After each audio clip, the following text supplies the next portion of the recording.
The race for governor got pretty hot this week in more ways than one. Republican House Speaker Richard Corcoran long expected to join the race, instead threw his support behind Adam Putnam. But the real drama, the major drama, was actually on the Democratic side. News Channel 8's Evan Donovan breaks down the Democrats' dogfight. The race to be Florida's next governor had been a sleepy four-way primary on the Democratic side up until this week when it got ugly. It all started on Twitter when a black woman who supports candidate Andrew Gillum called candidate Gwen Graham a skank. Gwen Graham's people called on Andrew Gillum, who knew this person, and asked him to pull that rhetoric back. And all of a sudden, you've got people warring over the issue of whether she's attacking a woman or he's getting help because he's black.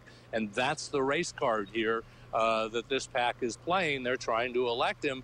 That PAC is called The Collective, and Politico reported from a statement this week that it was unapologetic in its mission to elect more black candidates, citing a disparity in funding and support.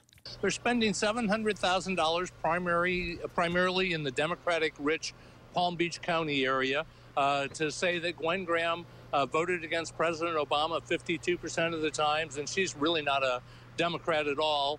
She's really a very, very conservative person. By the year 1990, Gwen Graham's father is former Florida Governor Bob Graham, and that name recognition might be helping her. In a Democratic primary poll by Florida Atlantic University last week, she finished neck and neck just behind Philip Levine with 15% support.